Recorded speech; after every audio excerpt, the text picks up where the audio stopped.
Pemirsa KPK terus menyelidiki dugaan korupsi proyek kereta cepat Jakarta-Bandung atau WUSH. Informasi dan pembahasannya akan dihadirkan oleh rekan Iqbal Himawan. Silahkan. Baik, terima kasih Eva. Betul pemirsa, jadi KPK sudah mengumpulkan data dan keterangan. Akhirnya menemukan dugaan jual beli aset tanah negara kepada negara. Kita akan membahasnya langsung bersama pimpinan KPK periode 2015-2019, Saud Situmorang. Bang Saud, selamat malam, apa kabar? Malam kembali Mas Iqbal, apa kabar? Sehat. Terima kasih sudah bergabung dengan Prime Time News. Bang Saud, selama ini publik menduga ya ada masalah di tahap perencanaan. Apalagi kita melihat statement yang dikeluarkan oleh beberapa tokoh yang ada bahwa rencana pembuatan WUSH itu sejak awal sudah bermasalah begitu. Tapi ternyata KPK menyebut menduga masalahnya di tahap pembebasan lahan. Jadi di mana proses pidananya di sini, Bang Saud? Ya nanti tentu kalau ada lonjakan yang sampai puluhan triliun dari biaya yang tadi Mas Iqbal juga sebutkan, bahwa lonjakan itu sampai puluhan triliun ya, itu kalau dihitung US dollarnya itu 20-an lebih, tadi dibacakan sekitar 19. Lonjakan yang sedemikian besar itu kan tentu akan menimbulkan pertanyaan, kan awalnya seperti itu. Belum lagi soal manajemen yang perencanaan salah ya. Kita baru bicara angkanya, kenapa begitu besar, dan itu kemana saja gitu. Pertanyaannya ketika kemudian KPK menjelaskan bahwa itu sebagian tersedot, diduga tersedot ke pembebasan tanah, saya pikir ini satu hal yang perlu kita lihat lebih detail. Karena kalau kita bicara kerugian yang begitu besar, nah itu kan tidak hanya di pembebasan lahan, kemungkinan isu-isu tindak pidana korupsinya. Jangan lupa karena KPK sudah melakukan penyelidikan, pasti ada dua unsur yang memungkinkan mereka untuk melakukan penyelidikan. Ini pembebasan tanahnya salah satu saja. Kenaikan biaya konstruksi, perubahan dan teknologi, biaya bunga dan utang, potensi markup dan korupsinya itu kan masih banyak. Ini baru dijelaskan dari sisi pembebasan, which is itu nggak sulit juga untuk menentukannya. Dan katanya dengan apresial aja udah ketahuan di lokasi mana dan harga berapa, siapa yang nerima itu gampang ditelusuri. Sehingga kalau kita bicara lebih lanjut bagaimana Presiden mengambil sikap, ini kan jadi pertanyaan tidak hanya soal tanah persoalannya. Jadi ada persoalan yang lebih besar sehingga kita bisa mengatakan lonjakan dari 86 triliun menjadi 114 itu, ya itu tidak mungkin saja hanya di tanah. Begitu Mas Iqbal sementara. Setidaknya hingga saat ini, momen saat ini kan yang pernyataan dari KPK menyebut ini spesifik ya soal pembebasan lahan begitu. Ada penyebutan negara membeli tanah negara. Nah kalau sudah disebut seperti itu, mengapa tidak langsung dinaikkan ke tahap penyidikan? Apakah sebenarnya bisa, Bang Saud? Oh iya bisa kalau dia masih fokus di situ. Selain tadi kemungkinan ada pahala lain ya, itu sudah sangat sederhana persoalannya. Dilihat saja siapa ya pemilik, terus kemudian uang itu ditransfer ke siapa, itu lebih simpel. Kecuali kalau kita mau masuk di hal-hal lain yang saya sebutkan tadi. Jadi kalaupun ditanyakan kenapa tidak langsung masuk ke penyidikan, sehingga kemudian nanti kita bisa menelusuri di hal yang lain, sebaiknya memang diselesaikan dengan cara-cara itu. Jadi bisa jadi mungkin ini ya, jangan-jangan KPK ini memang bingung terlalu banyak nih, ya di pembebasan, terus kemudian kenaikan biaya konstruksi, perubahan desain dan teknologi itu kan mainstreamnya di situ nanti. Terus biaya-biaya yang lain, terus potensi markup. Jadi kayaknya mereka bingung nih, banyak yang dikaitkan dengan isu korupsinya selain daripada pembebasan lahan. Jadi sementara mungkin lebih simpel mereka pakai pembebasan lahan, gitu Mas Iqbal. Oke, Bang Saud. Nah, saya tertarik dengan penggunaan istilah harusnya tuh lebih simpel, apalagi lembaga-lembaga terkait seperti Kementerian ATR BPN sudah siap membantu jika memang dibutuhkan, ada dokumen yang dibutuhkan untuk tahap penyelidikan tadi ya. Tapi KPK mengklaim ini sebenarnya sudah mengumpulkan semua data yang dimiliki ini sejak awal tahun 2025. Ini artinya terkesan tidak simpel kalau melihat rentang jangka waktunya dari awal 2025 dan ini sudah hampir akhir tahun 2025. Anda menganalisis mengapa itu mengambil waktu begitu lama, Bang Saud?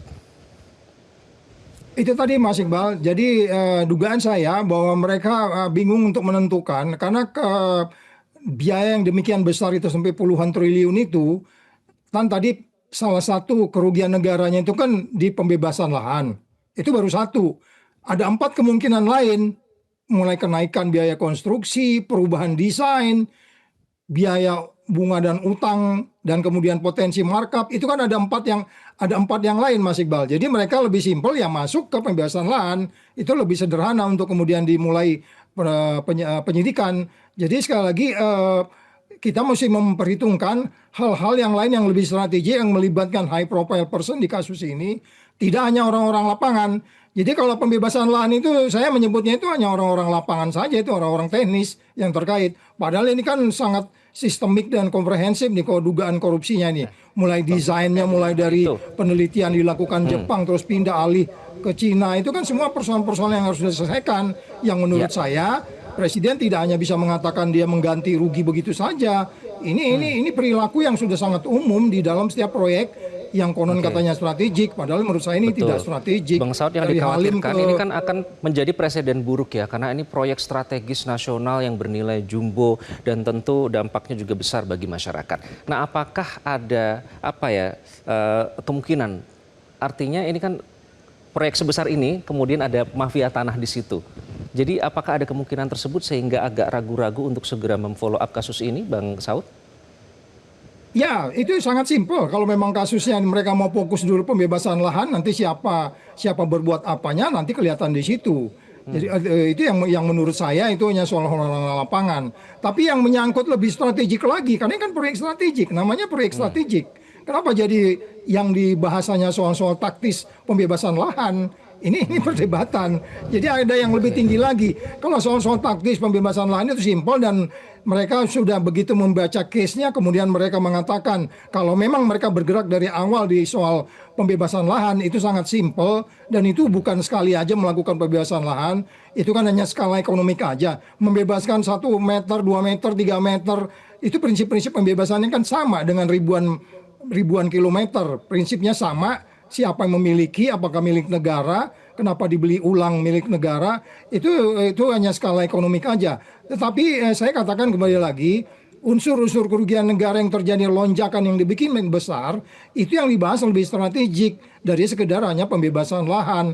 Kalau pembebasan lahan mereka masuknya dari awal, ya ini nggak perlu waktu sampai sekian lama.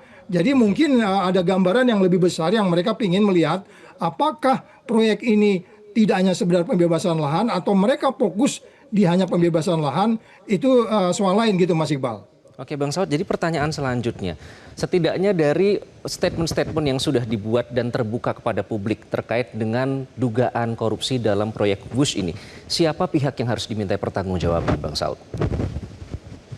Ya, karena ini proyek strategik dan dari awal ini melibatkan high profile person, mulai dari saat Presiden dilantik, beberapa bulan dilantik Oktober 2014, kemudian Maret 2015 dia memutuskan, kemudian di situ ada banyak proses-proses yang tersendat-sendat, sehingga kemudian yang lebih strategik yang perlu dimintai keterangan lebih lanjut adalah presiden yang menjabat ketika itu, karena itu memang dari awal juga sudah mulai dibahas dari presiden sebelumnya dan sudah dilakukan penelitian hampir lebih 4 tahun di dalam JICA melakukan itu. Jadi saya katakan kembali lagi, kalau KPK pintu masuk yang mulai di pembahasan lahan, silakan itu mereka punya bukti di situ.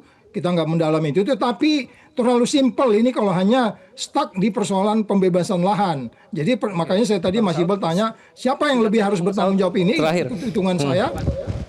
Kalau melihat high profile yang Anda sebut tadi, sementara sudah ada pernyataan statement yang menyebut jangan ribut-ribut lagi. Nah ini kan artinya tidak nyambung ya di situ ya. Apakah ini bisa tetap diproses meskipun sudah ada instruksi jangan ribut-ribut lagi soal ini? Oh, nggak boleh gitu dong. Ini korupsi ini persoalan besar. Ini nanti yang akan menurunkan indeks persepsi korupsi kita. Ketika dalam suatu kegiatan ada persoalan manajemen, itu soal lain. Purbaya bicara manajemen dengan presidennya. Tapi isu korupsinya itu harus diberesin dulu Mas Iqbal. Kalau nggak nanti dunia luar pasti ketertawa. Janganlah simpan terus di bawah karpet semua persoalan korupsi ini. Nggak boleh begitu. Soal pergantian presiden di negara lain, begitu berganti, semua yang di bawah karpet itu dinaikkan ke atas, jangan disimpan di bawah karpet terus, gitu Mas Iqbal. Baik, Bang Saud, terima kasih ya. Kita kawal terus, tentunya ini demi asas keadilan bagi masyarakat. Jelajahi cara baru mendapatkan informasi. Download Metro TV Extend sekarang.